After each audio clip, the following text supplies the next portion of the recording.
12 माहा आज महला पंजवा। हाय जेठ जड़िंदा लोड़िए जैसे अगे सब निवन। हर सज्जन दामन लग्या किसे न देई बन। हर जेठ जड़िंदा लोड़िए जैसे अगे सब निवन। हर सज्जन दामन लग्या किसे न देई बन।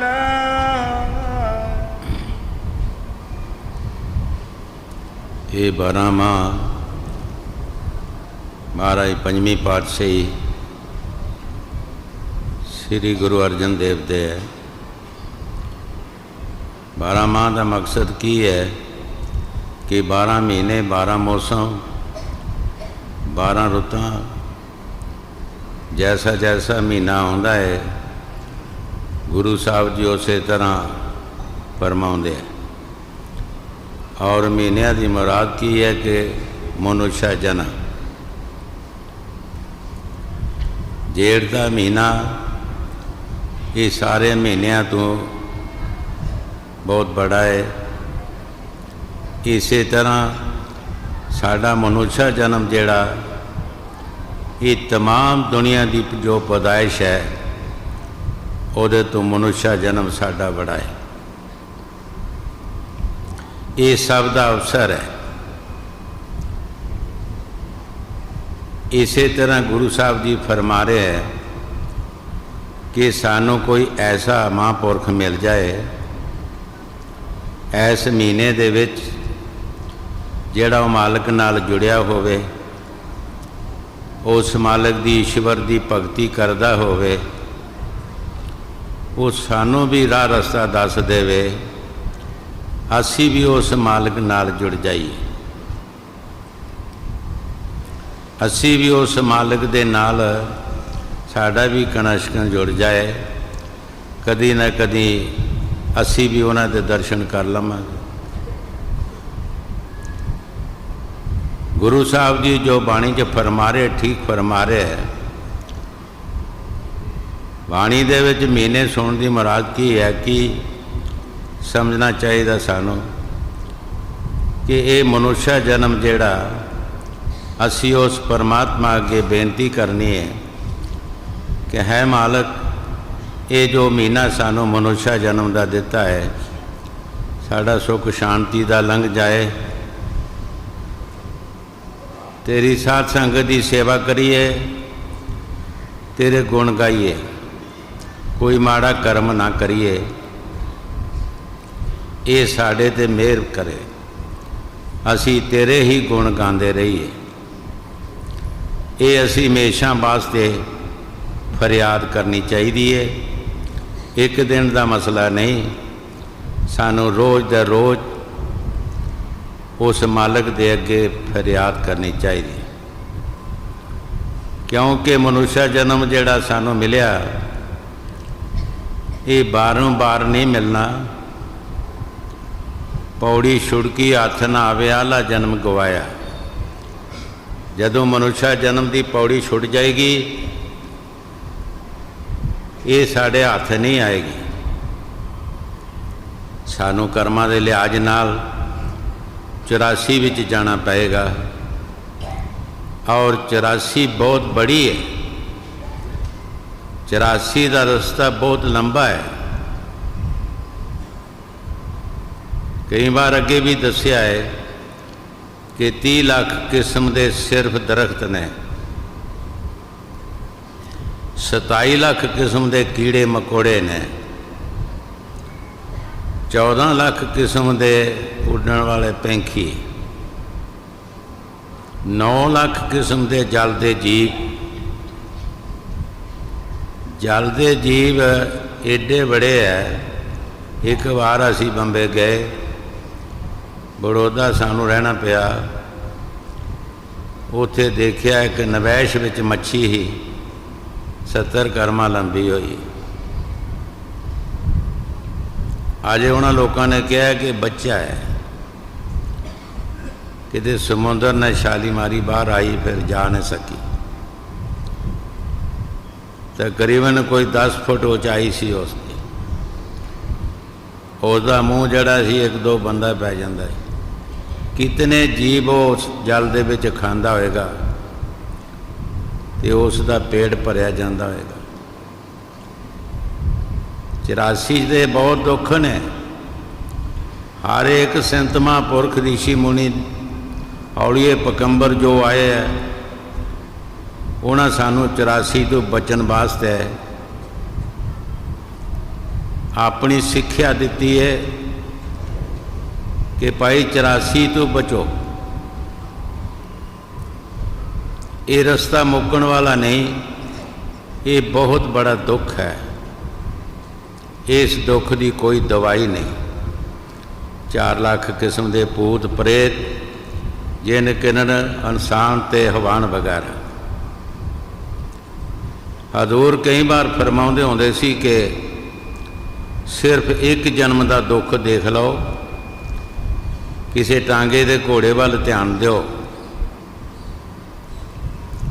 गर्मी की बहार होंदी है, 5-7 सवारियां लदियां होंदियां ने, घोड़े नूं मार पैंदी है, नसना पैंदा है, मुड़का आउंदा, मूँह चों पानी बगदा है। एक एक श्वास जिहड़ा उसका शरीर दे विचों लंघदा, क्या उसनूं कोई लिख सकता है कि कितना दुख है? सिर्फ एक जन्म का। इस वास्ते बाकी भी जन्म जेड़े इस तरह संत महापुरख सानू 84 तो बचाउंदे है। ये बहुत बड़े दुख ने, पर कौन बचाएगा? जो गुरु साहब जी बाणी च फरमा रहे हैं, जेठ जड़ंदा लोहड़ी। जेड़ा मालिक की भगती करता है, ईश्वर का नाम जपदा है, जिहड़ा उस मालिक नाल जुड़िया है, सानू भी उहदे नाल जुड़न की कोशिश करनी चाहिए और उन्हां दे पासों सिक्ख्या लैके असी भी उस सिक्ख्या ते चलन की कोशिश करिए। एक दिन जरूर असी अपने मालिक नाल मिल जावांगे। रास्ता मिल जाए तो रस्ते ते तुरन दा बेशक टाइम लग जाए, लेकिन अपनी मजले मकसूद ते पहुँच जाएगा। जदों सानू रास्ता नहीं मिलेगा तो असी पहुँचने की उम्मीद न रखिए कि असी अपनी मंजिल ते पहुँच जावांगे। सारे संत महापुरख जितने भी दुनिया ते आए हैं, वो आके सानू जीवां नू रास्ता ही दसदे है। आओ तुसी कुराए पे हो, आओ तुहानू मालिक दे जान मिलन का रास्ता दसीए, तुसी उस रास्ते पै जाओ। एक दिन जरूर तुसी अपने मालिक नू मिल जाओगे। कई बार नदियां की मिसाल हजूर देंदे होंदे सी। तमाम नदियां अलग अलग बगदियां ने, पर एक दिन जाके समुंदर विच इकट्ठियां हो जांदियां। समुंदर दे विच इकट्ठियां हो जांदियां ने, वो भी समुंदर बन जांदियां ने। इस वास्ते गुरु साहब जी जो बाणी च फरमा रहे, ठीक फरमा रहे है कि सानू जेठ दे महीने विच वो महात्मा कोई ऐसा साधु सानू मिलना चाहिए जिहड़ा आप दिन रात भगती करे और साढ़े पासों भी कराए। जो आप जुड़िया सानू भी जोड़ देवे। हर एक काम का फल अलग अलग है। जैसी असी संगत करेंगे ऐसा ही सानू उहदा फायदा मिलेगा। जुआरियां की संगत करेंगे सानू जुए की जाच दसणगे, चोरां की संगत करेंगे चोरी की जाच दसणगे, और किसी चीज़ की जाच संगत करेंगे वो सानू वही दसेगा। जदों असी साध संगत विच आवांगे तो साध संगत दे विच उस परमात्मा दे मिलन का ही प्रचार होंदा है, ईश्वर दे मिलन का ही प्रचार होंदा है। ਅਸੀਂ ਇੱਕ ਦਿਨ ਜ਼ਰੂਰ ਆਪਣੇ ਮਾਲਕ ਨਾਲ ਮਿਲ ਜਾਵਾਂਗੇ ਔਰ ਸਾਡਾ 84 ਦਾ ਚੱਕਰ ਜਿਹੜਾ ਖਤਮ ਹੋ ਜਾਏਗਾ। ਜੇਠ ਦਾ ਮਹੀਨਾ ਸਾਰਿਆਂ ਮਹੀਨਿਆਂ ਤੋਂ ਬੜਾ ਔਰ ਮਨੁੱਖਾ ਜਨਮ ਜਿਹੜਾ ਇਸ तमाम ਦੁਨੀਆ ਦੀ ਪੈਦਾਇਸ਼ ਜੋ ਹੈ ਇਹ ਸਭ ਤੋਂ ਬੜਾ, ਇਹ ਸਾਰਿਆਂ ਦਾ ਅਵਸਰ ਹੈ। ਇਸ ਨੂੰ ਅਵਸਰਾਂ ਵਾਲਾ ਕੰਮ ਕਰਨਾ ਚਾਹੀਦਾ। ਮਹਾਰਾਜ ਤੀਸਰੀ ਪਾਤਸ਼ਾਹੀ ਗੁਰੂ ਅਮਰਦਾਸ ਜੀ ਨੇ ਬਾਣੀ 'ਚ ਫਰਮਾਇਆ, ਤੰਦਾ ਧਾਵਤ ਦਿਨ ਗਿਆ ਰਾਤ ਗਵਾਈ ਸੋਏ। ਐ ਪੁਰਸ਼ ਦੁਨੀਆ ਦੇ ਧੰਦਿਆਂ 'ਚ ਤੂੰ ਦਿਨ ਗਵਾ ਦਿੱਤਾ, ਰਾਤ ਸੌਂ ਕੇ ਗਵਾ ਦਿੱਤੀ।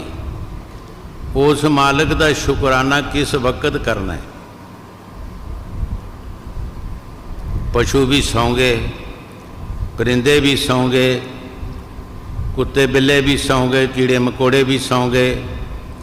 हर एक चीज़ रात के वक्त सौ जाती। असी भी नाल ही सौ गए तो साडा ते उन्हां दा फर्क की होया? सुता पहलवान भी सौ जाए तो माड़ा भी सौ जाए, चोर लुट के लै जाते। कबीर साहब जी महाराज फरमाउंदे है, नींद निशानी मौत की, उठ कबीरा जाग। ये मौत की निशानी है, उठ जाग। जागदियां नूं कुछ नहीं होंदा, जो कुछ होएगा सुत्तियां नूं होएगा। असी बड़े किस तरह बन सकते हैं? बाणी विच लिखिया है, कौन बड़ा माया बड़ियाई। गुरु साहब जी फरमाउंदे नहीं, सो बड़ा जिस हर लिव लाई। जिसने परमात्मा दे नाल लिव लाई है, परमात्मा की भगती करता है, नेक पाक काम करता है, वो बड़ा है, चाहे कोई गरीब है चाहे अमीर है। हाँ जी। हर जेठ जड़ता लोड़िए, जैसे के सब निवन्ना। हर सज्जन दामन लग्या, किसे न देवाना। मानक मोती नाम प्रभ, उन्हें लगे नहीं सन। रंग सब नारायण, जेते मन पावन। गुरु साहब जी बड़े प्यार दे नाल फरमा रहे हैं, मानक मोती, ये सब कुछ कीमती चीज़ां गुरु साहब जी दस रहे हैं बाहर लिया। एक इस दे अंदर भी माया है। ये बाहरली माया जद भी कोई चोर लुट के लै जाता, फिर इसकी कमी पूरी हो जाती है। जिहड़ी अंदरली माया जदों उसनूं चोर लुट लैंदे है, उसकी कमी पूरी नहीं हो सकती। साढ़े अंदर काम क्रोध मोह लोभ हंकार चोर बैठे है। साड़ी उस कमाई नूं जो असी तपस्या करते हैं, योग अभ्यास करते हैं, बंदगी करते हैं, जदों असी उन्हां दे काबू आ जाते हैं, वो खा जाते हैं। बड़ियां बड़ियां दी कमाई उन्होंने खा ली है। अगे भी कई बार दसिया 88,000 वर्ष ऋषि ने तपस्या की थी। काम दृष्टि अंदर आई, कमाई खाधी गई। राजा इंद्रापुरी का राज करदा होई अपने आप नूं तपा कर लिया। एक खाशा ने मार लिया, गौतम ऋषि के घर आके कुकर कर्म किया। वो चोर जड़े साढ़े अंदरले चोर ने, जदों वो साड़ी कमाई नूं लुटणगे, वो कमाई साड़ी फिर घाटा पूरा नहीं हो सकता। इस वास्ते संत कहते हैं, जागो, जाग के अपनी कमाई नूं सांभो। अंदरली भी सांभो, बाहरली भी सांभो। सुते से जेड़े सौ जाते हैं, जेड़े जागते हैं, वो अपनी कमाई नूं सांभ लैंदे हैं। ਫਕੀਰਾਂ ਦੀ ਰਾਤ ਪੈਂਦੀ ਹੈ, ਦਿਨ ਚੜ੍ਹਦਾ, ਦਿਨ ਪਾਉਂਦਾ ਹੈ, ਰਾਤ ਪੈਂਦੀ ਹੈ। ਫਕੀਰ ਰਾਤ ਦੇ ਵਕਤ ਜਾਗਦੇ ਹੈ, ਉਹਨਾਂ ਵਾਸਤੇ ਉਹ ਦਿਨ ਹੁੰਦਾ ਹੈ। ਕਿਉਂ ਹੁੰਦਾ? ਤਮਾਮ ਦੁਨੀਆ ਸੁੱਤੀ ਹੁੰਦੀ ਹੈ, ਉਹ ਜਾਗ ਕੇ ਆਪਣੇ ਪ੍ਰਭੂ ਦਾ ਜਾਪ ਕਰਦੇ ਹੈ, ਆਪਣੇ ਮਾਲਕ ਦੇ ਵੱਲ ਧਿਆਨ ਦਿੰਦੇ ਹੈ ਤੇ ਇਹਨਾਂ ਚੋਰਾਂ ਤੋਂ ਬਚਣ ਦੀ ਕੋਸ਼ਿਸ਼ ਕਰਦੇ ਹੈ।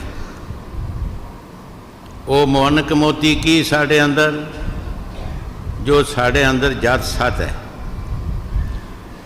ਜਤ ਸਤ ਜਿਹੜਾ ਮਾਨਕ ਮੋਤੀ ਮਿਲ ਜਾਣਗੇ, ਲੇਕਿਨ ਇਹ ਨਹੀਂ ਮਿਲ ਸਕਦਾ। ਇਹ ਜਿਹਨਾਂ ਫਕੀਰਾਂ ਨੇ ਇਸ ਚੀਜ਼ ਨੂੰ ਕਾਇਮ ਕੀਤਾ ਹੈ, ਇਹ ਉਹਨਾਂ ਨੂੰ ਪਤਾ ਹੈ ਵੀ ਕਿਸ ਤਰ੍ਹਾਂ ਕਾਇਮ ਕੀਤਾ ਹੈ। 100 ਕਤਰਾ ਅਸੀਂ ਖੁਰਾਕ ਦਾ ਖਾਈਏ, ਇੱਕ ਕਤਰਾ ਸਾਡਾ ਬਲੱਡ ਦਾ ਬਣਦਾ ਹੈ। 100 ਕਤਰਾ ਸਾਡਾ ਬਲੱਡ ਦਾ ਹੋਏਗਾ, ਇੱਕ ਕਤਰਾ ਸਾਡਾ ਸੱਤ ਦਾ ਬਣਦਾ ਹੈ।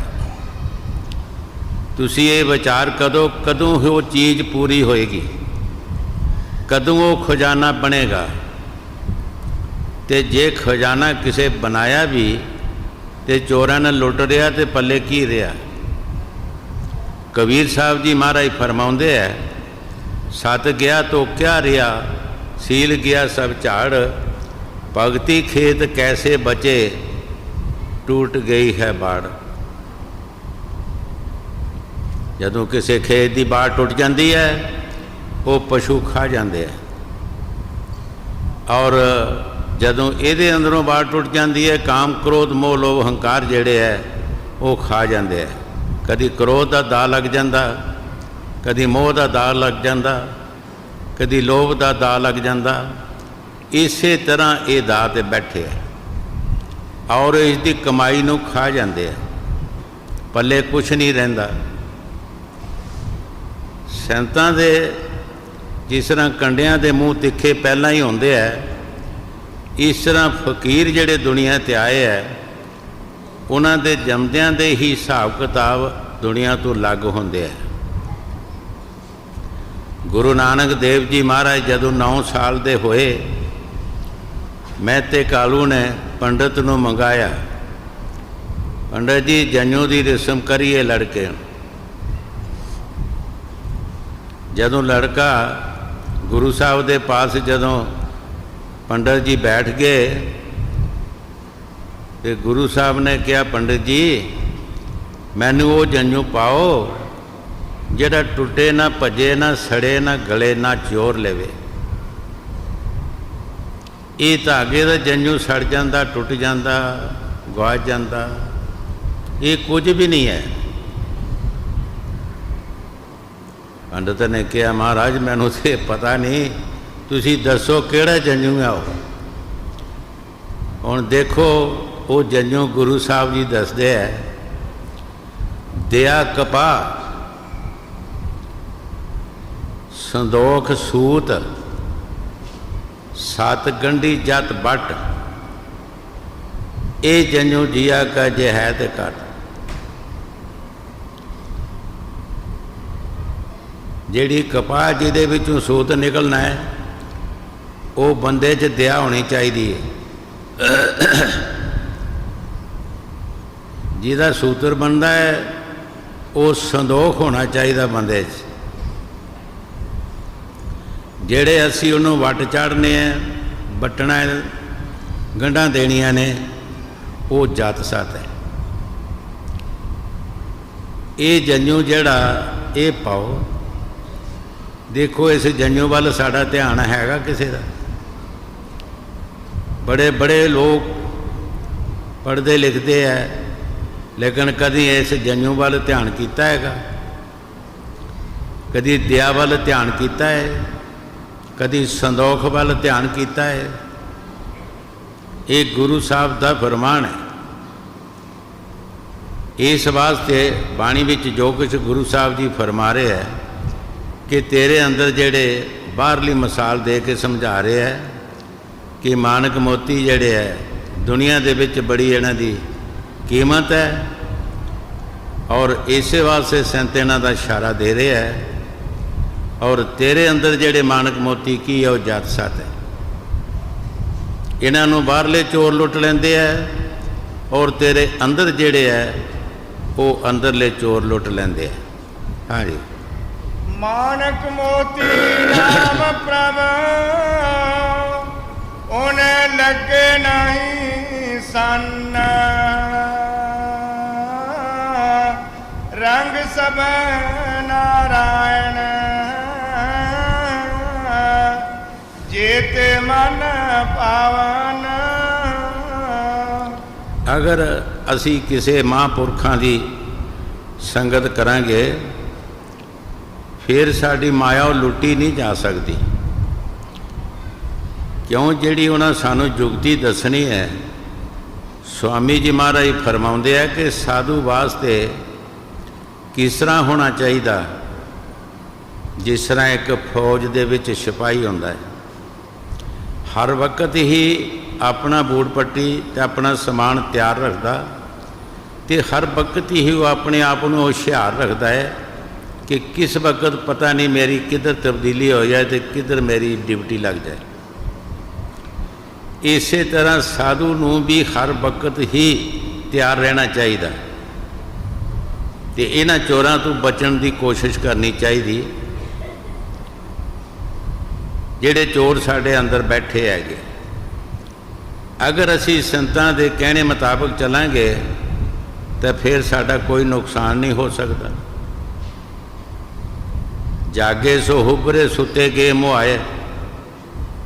ਜਿਹੜੇ ਜਾਗਣਗੇ ਉਹ ਆਪਣੀ ਵਸਤੂ ਨੂੰ ਰੱਖ ਸਕਦੇ ਹੈ। ਜਦੋਂ ਸੌਂ ਜਾਵਾਂਗੇ ਅਸੀਂ ਸਾਡੇ ਲਈ ਬਾਹਰਲੀ ਮਾਇਆ ਵੀ ਚਲਾ ਜਾਂਦੀ, ਅੰਦਰਲੀ ਵੀ ਚਲਾ ਜਾਂਦੀ। ਕੋਈ ਸੰਨ ਨਹੀਂ ਲੱਗ ਸਕਦੀ। ਹਜ਼ੂਰ ਫਰਮਾਉਂਦੇ ਹੁੰਦੇ ਇਹ 100 ਸਾਲ ਦਾ ਬੁੱਢਾ ਅੰਦਰ ਖੰਘਦਾ ਹੋਵੇ ਕੋਈ ਚੋਰ ਅੰਦਰ ਨਹੀਂ ਵੜ ਸਕਦਾ। ਲੇਕਿਨ ਜਦ ਅਸੀਂ ਸੌਂ ਜਾਵਾਂਗੇ ਭਾਵੇਂ ਪਹਿਲਵਾਨ ਹੋਏਗਾ ਕੋਈ, ਸੁੱਤਾ ਤੇ ਮੋਇਆ ਇੱਕ ਬਰਾਬਰ ਹੈ। ਚੋਰ ਲੁੱਟ ਲੈਣਗੇ। ਸਾਡੇ ਅੰਦਰ ਕਾਮ ਕ੍ਰੋਧ ਮੋਹ ਲੋਭ ਅਹੰਕਾਰ ਚੋਰ ਬੈਠੇ ਹੈ। ਕਦੀ ਸਾਡੇ 'ਚ ਹੰਕਾਰ ਆ ਜਾਂਦਾ ਹੈ, ਕਦੀ ਸਾਡੇ 'ਚ ਕ੍ਰੋਧ ਆ ਜਾਂਦਾ ਹੈ, ਕਦੀ ਮੋਹ ਆ ਜਾਂਦਾ ਹੈ। ਇਹ ਸਾਰੇ ਹੀ ਫੇਰ ਲਾ ਕੇ ਬੈਠੇ ਹੈ। ਕ੍ਰੋਧ ਆਇਆ, ਲੁੱਟੇ ਗਏ। ਕੋਈ ਐਸਾ ਕੇਸ ਕਰ ਦਿੱਤਾ 20 ਸਾਲ ਸਾਨੂੰ ਜੇਲ੍ਹਾਂ 'ਚ ਜਾਣਾ ਪੈਂਦਾ ਹੈ ਅਤੇ ਘਰ ਦੀ ਜਾਇਦਾਦ ਵੀ ਵੇਚਣਾ ਪੈ ਜਾਂਦੀ ਹੈ। ਕਾਮ ਕ੍ਰੋਧ ਵਿੱਚ ਕਾਮ ਜਦੋਂ ਆਇਆ ਤਾਂ ਤਪੱਸਿਆ ਚਾਹੇ ਯੋਗ ਅਭਿਆਸ ਕੀਤਾ ਹੈ, ਚਾਹੇ ਇਸ ਨੇ ਤੀਰਥ ਕੀਤੇ, ਚਾਹੇ ਦਾਨ ਕੀਤੇ ਹੈ, ਉਹ ਵੀ ਚੀਜ਼ ਜਾਂਦੀ ਹੈ। ਅਹੰਕਾਰ ਜਦੋਂ ਆ ਜਾਂਦਾ ਹੈ ਸਭ ਕੁਝ ਨਿਕਲ ਜਾਂਦਾ ਹੈ, ਸਭ ਕੁਝ ਬਰਬਾਦ ਹੋ ਜਾਂਦਾ ਹੈ। ਹੰਕਾਰਿਆ ਸੋ ਮਾਰਿਆ। ਜਦੋਂ ਹੰਕਾਰ ਆਉਂਦਾ ਹੈ ਉਹ ਸਭ ਕੁਝ ਹੀ ਖਤਮ ਹੋ ਜਾਂਦਾ ਹੈ। ਤੇਰਾ ਮਾਣ ਖੁਦਾ ਨੂੰ ਨਾ ਪਾਵੇ, ਬੰਦਿਆ ਤੂੰ ਮਾਣ ਨਾ ਕਰੀ। ਕਿਸ ਨੂੰ ਅਸੀਂ ਮਾਣ ਦੱਸਾਂਗੇ ਜਦੋਂ ਸਾਡਾ ਪਰਮਾਤਮਾ ਇਸ ਚੀਜ਼ ਨੂੰ ਮੰਨਦਾ ਨਹੀਂ ਤਾਂ ਅਸੀਂ ਦੱਸਣਾ ਵੀ ਕਿਹਨੂੰ ਹੈ? ਕਿਸ ਚੀਜ਼ ਦਾ ਅਸੀਂ ਮਾਣ ਕਰਾਂਗੇ? ਕਿਹੜੀ ਚੀਜ਼ ਅਸੀਂ ਦੁਨੀਆ ਤੋਂ ਲੈ ਕੇ ਆਏ ਅਤੇ ਕਿਹੜੀ ਲੈ ਕੇ ਜਾਣੀ ਹੈ? ਕਿਸ ਚੀਜ਼ ਦੀ ਗਰੰਟੀ ਹੈ ਕਿ ਸਾਡੀ ਚੀਜ਼ ਸਾਡੇ ਪਾਸ ਰਹਿਣੀ ਹੈ? ਕਿਸੇ ਪਸ਼ੂ ਦੀ ਗਰੰਟੀ ਹੈ, ਕਿਸੇ ਬੰਦੇ ਦੀ ਗਰੰਟੀ ਹੈ, ਕਿਸੇ ਹੋਰ ਚੀਜ਼ ਦੀ ਗਰੰਟੀ ਹੈ, ਕਿਸੇ ਮਕਾਨ ਦੀ ਗਰੰਟੀ ਹੈ। ਕੁਦਰਤ ਚਾਹੇ 1 ਮਿੰਟਾਂ ਦੇ ਵਿੱਚ ਤਬਾਹ ਕਰ ਦੇਵੇ। ਸਾਡੇ ਸਰੀਰ ਦੀ ਕੀ ਗਰੰਟੀ ਹੈ? ਹਰ ਇੱਕ ਚੀਜ਼ ਦੀ ਕੁਛ ਨਾ ਕੁਝ ਲਿਖਤ ਪੜ੍ਹਤ ਹੈ। ਸਾਡੇ ਸਰੀਰ ਦੀ ਗਰੰਟੀ ਕੋਈ ਨਹੀਂ, ਕੋਈ ਲਿਖਤ ਪੜ੍ਹਤ ਨਹੀਂ।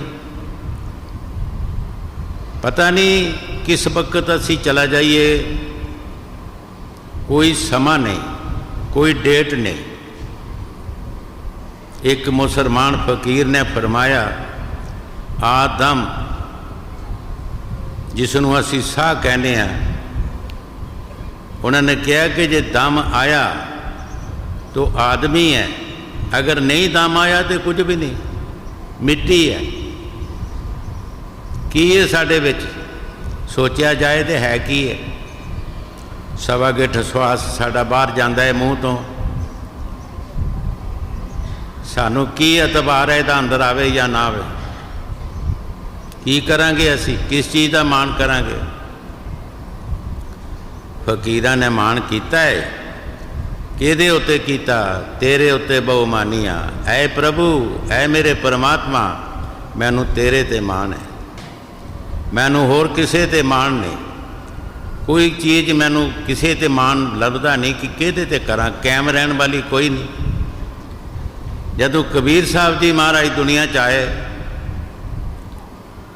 ਉਹਨਾਂ ਦੇਖਿਆ ਕੋਈ ਥਿਰ ਰਹਿਣ ਵਾਲੀ ਚੀਜ਼ ਹੈ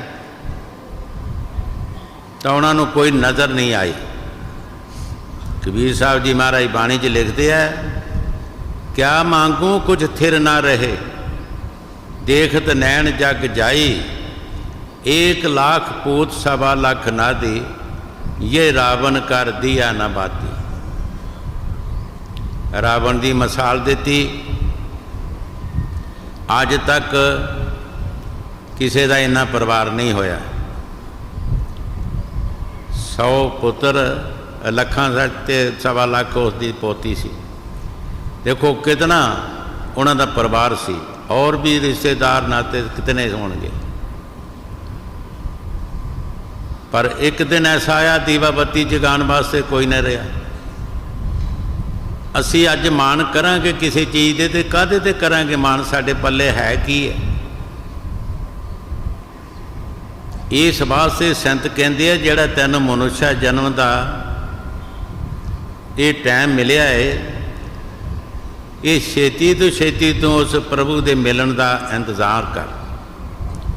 कोई ना कोई तरीका सोच, किसी ने किसी साधु संत के पास जाके उन्हां पासों राह रस्ता लैके उस रस्ते ते चलण की कोशिश करे, तो कोई पता नहीं। रह गया तो रह गया। टिकट हाथ च फड़ी रह जाती है, गड्डी निकल जाती है, बाद च बंदा पछताउंदा हैगा, फिर होर गड्डी का इंतज़ार करना पएगा। इस वास्ते सानू भी इस मनुष्य जन्म का, जदों ये मनुष्य जन्म साडा चला जाएगा, साडा काम रह जाएगा। सानू उस काम नूं करना पैना है। 84 भी जाके धक्के खा के फिर आवांगे। इस वास्ते गुरु साहब जी फरमाउंदे है कि जल्दी तो जल्दी अपने इस समय की संभाल करो। महाराज तीसरी पातशाही नूं जदों पता लगा सी कि मुरशद के पासों ही सब कुछ मिलना है, तो उन्होंने फिर ढिल नहीं की। उन्होंने भतीजा नूं सी, कई बार अगे भी दसिया, जिसनों बीबी अमरो करके बुलाते सन, वो गुरु साहब की लड़की सी, बड़ी प्रेमण सी, और गुरु साहब का अपने पिता का हुक्म मनती सी। सुबह उठ के भजन तो घर का काम करना ते नाल शब्द पढ़ने। ये शब्द पढ़िया, जे 100 चंदा उगवे सूरज चढ़े 1000, एती चांदन होंदियां गुरबिन कोर हंदार। जदों महाराज तीसरी पातशाही गुरु अमरदास जी ने सुनिया ते बड़े हैरान होए। पूछया, बेटी वो कौन है जिसकी तू बाणी पढ़ रही है? उन्हें अपने पिता का इशारा दिता। कहते तेरे पिता के पास असीं कई बार गए हैं।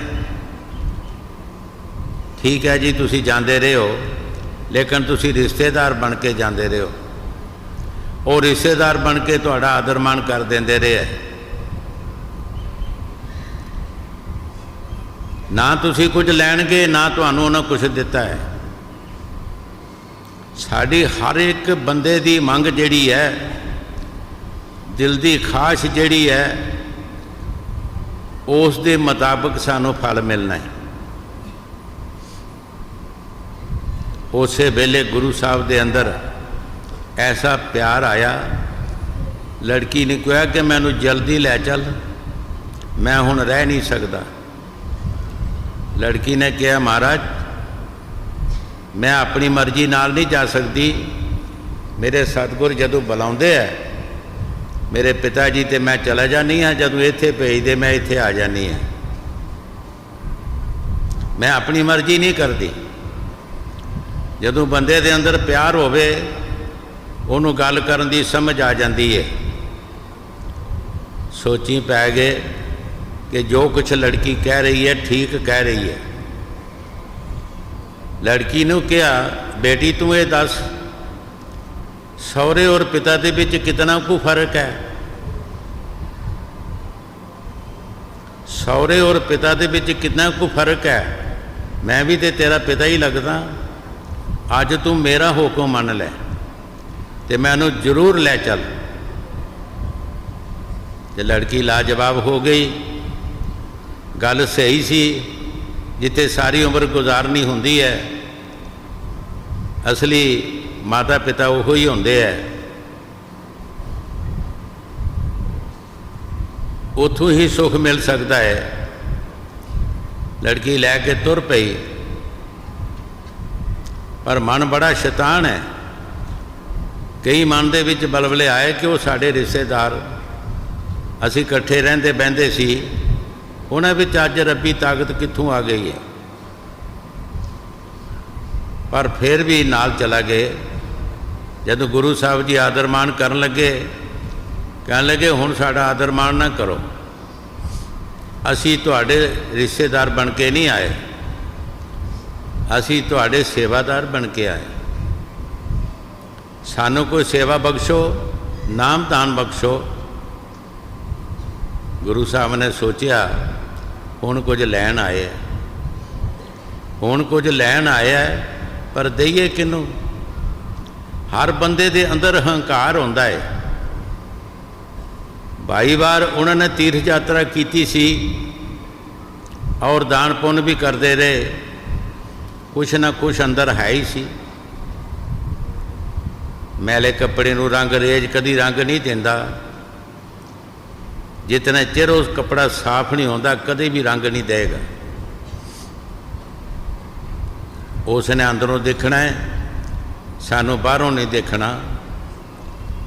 दिल का हुजरा साफ कर जाना आने के लिए, ध्यान गैरों का उठा उसके बैठाने के लिए। साडा अंदरला हुजरा जिहड़ा है दिल का, जब तक ये साफ नहीं होंदा, बाहरों जिन्ना मर्जी असी नहा धो लईए वो नहीं मनेगा। उन्हें सानू अंदरों देखना है। गुरु साहब ने सोचा इन्हों कोई ऐसी करड़ी सेवा दसीए जल्दी तो जल्दी साफ होण। देखो इन्हें तीर्थ व्रत करके जग मोशे करके बनया कुछ नहीं। गुरु साहब ने उन्होंने कहा कि भाई अगे तीर्थां दे इशनान तुसी करदे सी, हुण तीर्थां तो पानी लैके सानू इशनान कराया करो। गुरु साहब ने मंजूर कर लिया। पर 6 मील जाना और 6 मील आना, 12 मील रोज़ का सफ़र होंदा सी। 12 मील सफ़र करना, सिर ते पानी की मटकी और सही टाइम ते आके गुरु साहब नूं इशनान कराउणा, ये बड़ा औखा है, सौखा नहीं। एक दिन का मसला नहीं, 12 साल गुजर गए। कोई दिल च भाव नहीं आया, कोई सतगुर दे पर कोई ख्याल नहीं किया भी असी गलत कर रहे हैं, चंगा कर रहे हैं या माड़ा कर रहे हैं। बिल्कुल उन्हां दे हुक्म के मुताबिक ही चलते रहे और 12 साल सही टाइम ते आके पानी लिया के इशनान कराउंदे रहे। 12 साल के बाद उन्हां दे अंदर वो शब्द प्रगट होया। वो शब्द साढ़े सारियां दे अंदर है, जिसनों स्वामी जी महाराज धुन करके फरमाउंदे है।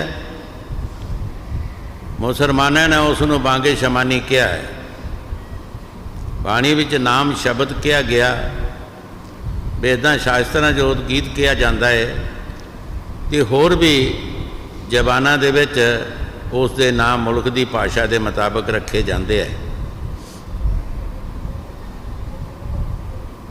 जदों वो शब्द अंदर प्रगट होया तो फिर पता लगा कि मुरशद की हुंदा हैगा। असी तो पहली जिंदगी ही है बर्बाद कर दी है। उन्होंने बाणी विच फरमाया है गुरु साहब ने कि ऐस युग का धर्म पढ़ो भाई, पूरे सतगुर सोझी पाई। फिर उन्हें बाणी च लिखा है कि ऐस युग के मुताबिक काम करो। हर बंदे नूं मौसम के मुताबिक काम करना चाहिए। जिहड़ा बेमौसमे काम करता उसका कोई फायदा नहीं। युग के मुताबिक इस युग दे विच 100 साल उम्र रखी है काल भगवान ने। अगर असी लखां बरे जद पिछले पुरातन युगों के विच उम्रां सीयां, वो अज असी काम करांगे तो क्या साडे काम कामयाब होणगे जां असी कर सकांगे? साडी इन्नी उम्र ही नहीं। इस वास्ते गुरु साहब ने फरमाया ऐस युग का धर्म पढ़ो भाई, पूरे सतगुर सोझी पाई। कि सानू पूरे सतगुर ने सोझी पाई है, पता सानू भी नहीं सी। असी भी पुरातन युगों के कर्म करते रहे सारी उम्र। जो पिछली पहली उम्र सी उन्हां दे विच असी गुजार दी है। महाराज तीसरी पातशाही के अंदर जदों शब्द प्रगट होया, गुरगद्दी भी उन्होंने दे दी, साध संगत की सेवा भी, क्यों अंदर सफाई हो गई। वो शब्द प्रगट एवें नहीं होना जब तक साढ़े अंदर सफाई नहीं होएगी, इन्ने चिर शब्द कभी प्रगट नहीं होएगा। पिछे दसिया कि रंग रेज जिहड़ा मैले कपड़े नूं कभी रंग नहीं देगा, वो साफ करके रंग देगा। ये संतां दा साफ करना की है? उन्हें 12 साल पानी ढवाया, सफाई की। और भी फकीरां ने, महाराज चौथी पातशाही ने 70 बार चौंतरे बनाए और 70 बार ही गुरु साहब ने ढाए।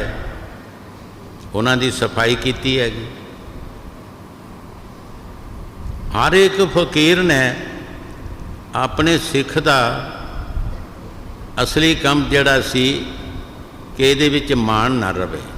अगर कोई परमात्मा ने मेहर करनी है कि उस मेहर का फायदा लाए, जे मान रहा तो फिर कोई फायदा नहीं। तेरा मान खुदा नूं ना भावे, बंदिया तू मान ना करें।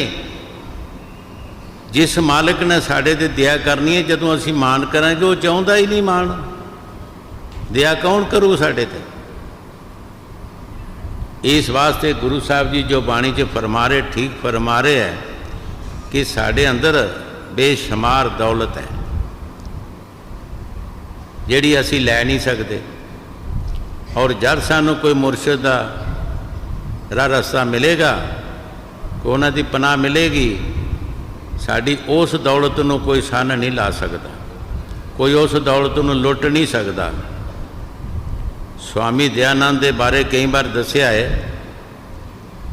कोई औरत उन्होंने मत्था टेकी, उन्हें दी समाधि लगी सी, मत्थे का मुड़का ही जड़ा पैर नूं लगा, उन्हें दे चरनां नूं मत्थे का मुड़का लग गया। साडा हर एक इंसान का खून पसीना अलग अलग है, इको जिहा साडा खून पसीना नहीं है। ये पता लगता है फकीरां नूं जां चिट्टी चादर नूं महाराज फरमाउंदे हुंदे, चिट्टी चादर नूं दाग दा पता लगता है, भूरे नूं की पता है जिन्ना मर्जी उहदे ते मिट्टी घट्टा पै जाए।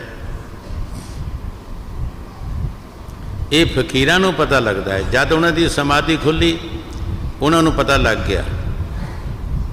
वो सारी रात ही जागते रहे कि किते चोर मैनूं लुट ना लैण। सारी रात जागते रहे। साडा हर बंदे का खून पसीना जड़ा अलग अलग, जैसे साढ़े खाने पीने, जैसियां साड़ियाँ सोसाइटियाँ गल्लां बातां, जो जो भी है उस तरह का साडा खून पसीना हैगा। इस वास्ते उस दौलत नूं लुटण जाने रखण वास्ते फकीर ओदी संभाल करने वास्ते उन्हां नूं जागना पए ते जागदे भी हैगे। हाँ जी। जो हर लोड़े सो करे, सोई जिया करना।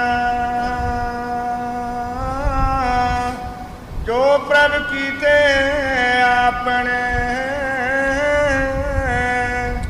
ਸੋਈ ਕਹੀਏ ਧਨ। ਦੇਖੋ ਹੁਣ ਬਾਣੀ ਵਿੱਚ ਗੁਰੂ ਸਾਹਿਬ ਜੀ ਕੀ ਸਾਨੂੰ ਤਸੱਲੀ ਦੇ ਰਹੇ ਹੈ, ਜੋ ਹਰ ਲੋੜੇ ਸੋ ਕਰੇ। ਜਿਸ ਦੇ ਵਿੱਚ ਪਰਮਾਤਮਾ ਖੁਸ਼ ਹੈ ਸਾਨੂੰ ਉਹੀ ਕੰਮ ਕਰਨਾ ਚਾਹੀਦਾ। ਜੋ ਉਹ ਕਰਦਾ ਹੈ ਸਾਨੂੰ ਉਹਦੇ ਵਿੱਚ ਹੀ ਖੁਸ਼ ਰਹਿਣਾ ਚਾਹੀਦਾ ਕਿ ਸ਼ਾਇਦ ਇਹਦੇ ਵਿੱਚ ਹੀ ਸਾਡਾ ਭਲਾ ਹੈਗਾ। ਲੇਕਿਨ ਅਸੀਂ ਉਹਨੂੰ ਬੁਰਾ ਕਰਕੇ ਸਮਝਦੇ ਹਾਂ, ਉਹਨੂੰ ਅੱਛਾ ਨਹੀਂ ਸਮਝਦੇ। ਸਾਨੂੰ ਉਸ ਨੂੰ ਇਸ ਤਰ੍ਹਾਂ ਹੀ ਸਮਝਣਾ ਚਾਹੀਦਾ ਕਿ ਠੀਕ ਸ਼ਾਇਦ ਸਾਡਾ ਇਹਦੇ 'ਚ ਭਲਾ ਹੈ ਕੋਈ, ਅਸੀਂ ਇਹਨੂੰ ਠੀਕ ਸਮਝੀਏ ਕਿ ਠੀਕ ਹੈ, ਜੋ ਕੀਤਾ ਹੈ ਸਾਨੂੰ ਮਨਜ਼ੂਰ ਹੈ। ਹਾਂਜੀ। ਜੋ ਹਰ ਲੋੜੇ ਸੋ ਕਰੇ ਸੋਈ ਜੀਆ ਕਰਨ। ਜੋ ਪ੍ਰਭ ਕੀਤੇ ਆਪਣੇ ਸੋਈ ਕਹੀਏ ਧਨ। ਗੁਰੂ ਸਾਹਿਬ ਜੀ ਬੜੇ ਪਿਆਰ ਦੇ ਨਾਲ ਫਰਮਾ ਰਿਹਾ ਹੈ ਕਿ ਜੋ ਸਾਡਾ ਪ੍ਰਭੂ ਕਰਦਾ ਹੈ ਅਸੀਂ ਉਹਨੂੰ ਧੰਨ ਕਰਕੇ ਮੰਨਣਾ ਚਾਹੀਦਾ।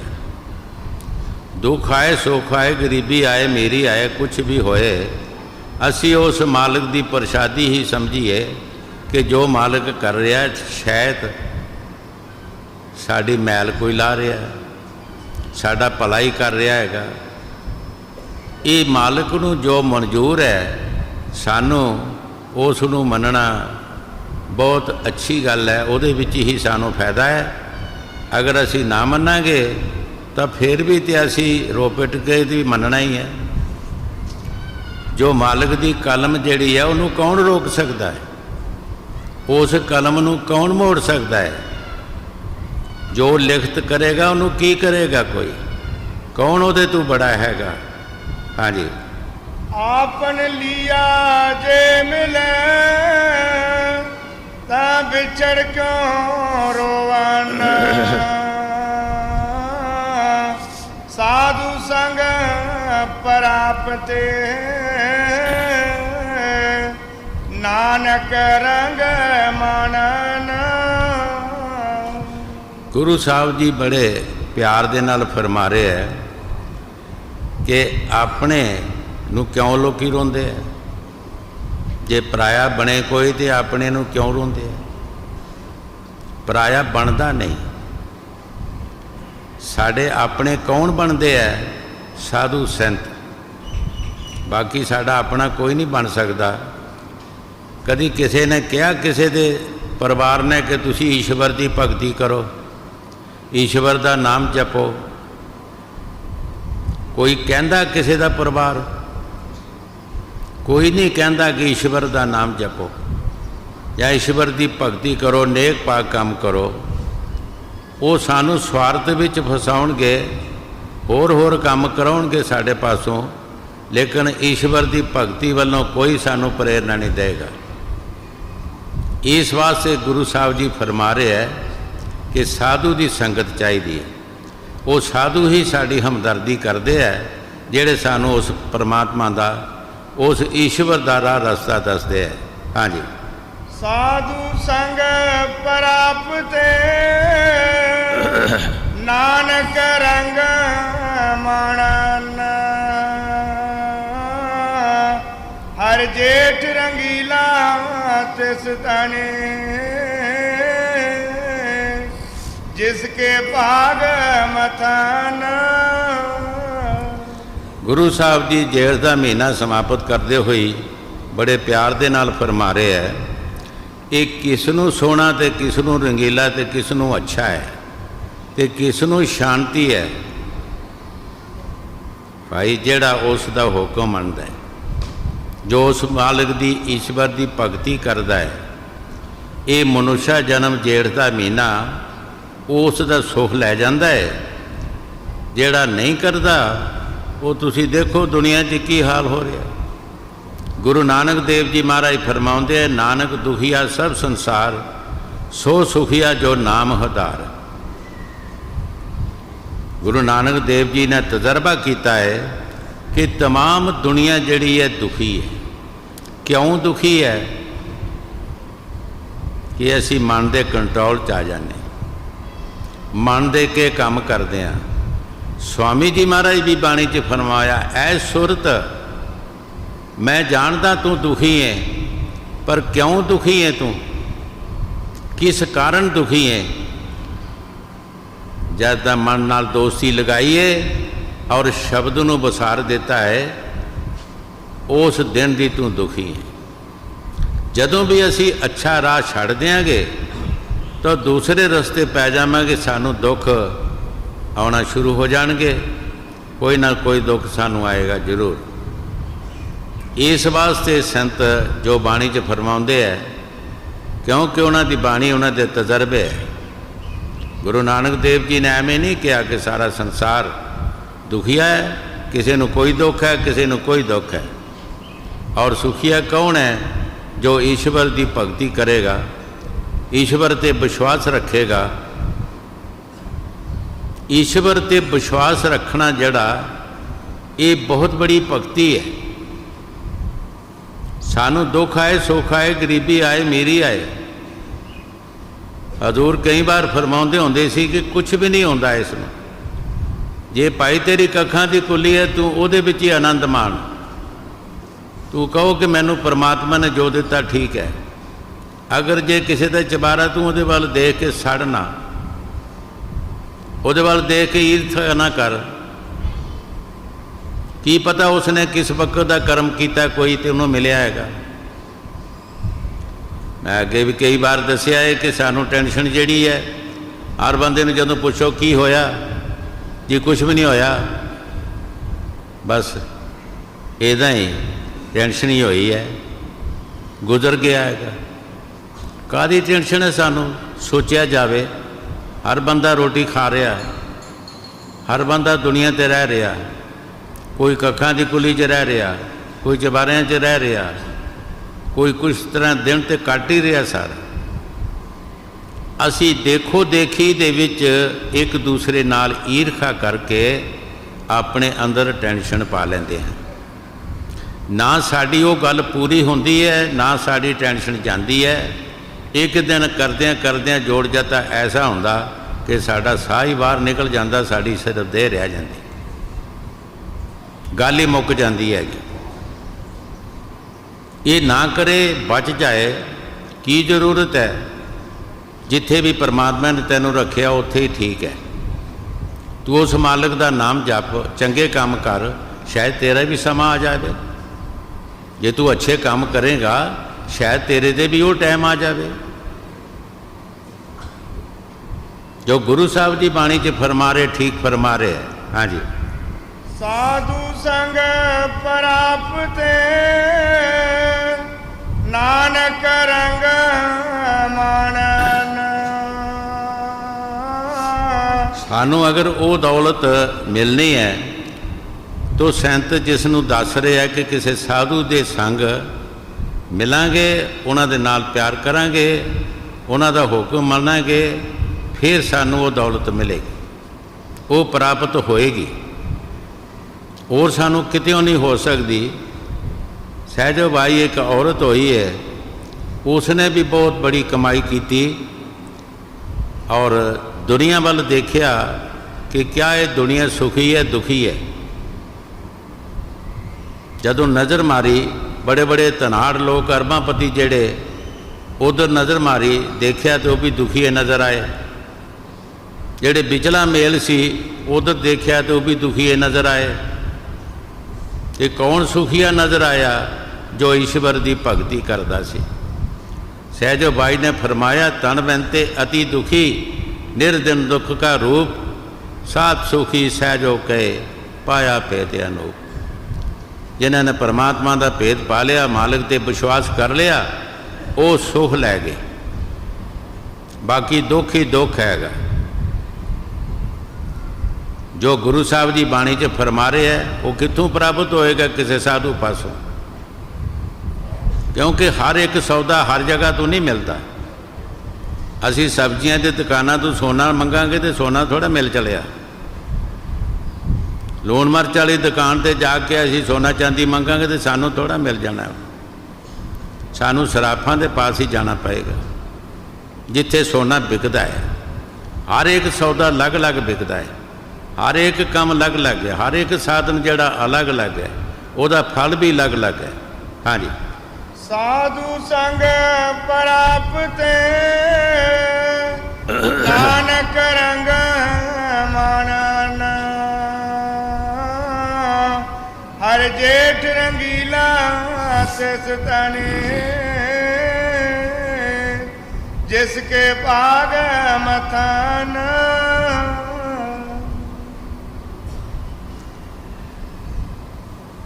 ਹਾੜ ਦਾ ਮਹੀਨਾ ਐਤਵਾਰ ਦਿਨ ਮਹਾਰਾਜ ਪੰਜਵੀਂ ਪਾਤਸ਼ਾਹੀ ਸ੍ਰੀ ਗੁਰੂ ਅਰਜਨ ਦੇਵ ਜੀ ਦੇ 12 ਮਾਹ ਨੇ। ਅਸੀਂ ਕਿਸ ਵਾਸਤੇ ਮਹੀਨਾ ਸੁਣਦੇ ਹਾਂ? ਆਪਣੇ ਮਤਲਬ ਵਾਸਤੇ, ਆਪਣੇ ਸੁਖ ਵਾਸਤੇ ਕਿ ਹੈ ਪ੍ਰਭੂ, ਹੈ ਸਾਡੇ ਮਾਲਕ, ਇਹ ਜਿਹੜਾ ਮਹੀਨਾ ਸਾਡੇ ਤੇ ਮਨੁੱਖਾ ਜਨਮ ਦਾ ਆਇਆ, ਇਹ ਸਾਡਾ ਸੁਖ ਸ਼ਾਂਤੀ ਦਾ ਲੰਘ ਜਾਏ, ਆਰਾਮ ਦਾ ਮਹੀਨਾ ਲੰਘ ਜਾਏ, ਅਸੀਂ ਤੇਰਾ ਨਾਮ ਜਪੀਏ, ਤੇਰੀ ਸਾਧ ਸੰਗਤ ਦੀ ਸੇਵਾ ਕਰੀਏ, ਅਸੀਂ ਨੇਕ ਪਾਕ ਕੰਮ ਕਰੀਏ, ਕੋਈ ਮਾੜਾ ਕੰਮ ਨਾ ਕਰੀਏ। ਅਸੀਂ ਇਸ ਮਨੁੱਖਾ ਜਨਮ ਦੇ ਵਿੱਚ ਜਿਹੜਾ ਮਹੀਨਾ ਮਿਲਿਆ ਹੈ, ਸਾਨੂੰ ਇਹਦੇ ਵਿੱਚ ਇਹੀ ਫਰਿਆਦ ਕਰਨੀ ਚਾਹੀਦੀ ਹੈ ਹਮੇਸ਼ਾ ਵਾਸਤੇ, ਹੈ ਪ੍ਰਭੂ ਸਾਡੇ ਵਿੱਚ ਉਹ ਮੱਤ ਪਾ ਦੇ ਕਿ ਅਸੀਂ ਤੇਰੀ ਸਾਧ ਸੰਗਤ ਦੀ ਸੇਵਾ ਕਰੀਏ, ਕਿਉਂਕਿ ਸੇਵਾ ਤੋਂ ਹੀ ਫਲ ਲੱਗਦਾ ਹੈ। ਤੁਸੀਂ ਬਾਹਰ ਦੀ ਮਿਸਾਲ ਲਓ, ਜੇ ਪਸ਼ੂ ਦੀ ਸੇਵਾ ਕਰਦੇ ਹਾਂ ਤਾਂ ਸਾਨੂੰ ਉਹ ਤਾਂ ਹੀ ਦੁੱਧ ਦਿੰਦਾ, ਜਾਂ ਵਗਣ ਵਾਲਾ ਮਿੱਟੀ ਪੁੱਟਣ ਵਾਲਾ ਮੁੜਦਾ ਹੈ। ਜੇ ਕਿਸੇ ਬਰਿਸ਼ ਦੀ ਸੇਵਾ ਕਰਦੇ ਹਾਂ ਤਾਂ ਸਾਨੂੰ ਬਾਅਦ 'ਚ ਫਲ ਮਿਲਦਾ ਹੈ। ਜੇ ਕਿਸੇ ਹੋਰ ਚੀਜ਼ ਦੀ ਜ਼ਮੀਨ ਦੀ ਸੇਵਾ ਕਰਦੇ ਹਾਂ ਸਾਨੂੰ ਕਣਕ ਚੌਲ ਮਿਲਦੇ ਹੈ। ਸੇਵਾ ਤੋਂ ਬਿਨਾਂ ਕਿਹੜੀ ਚੀਜ਼ ਮਿਲ ਸਕਦੀ ਹੈ?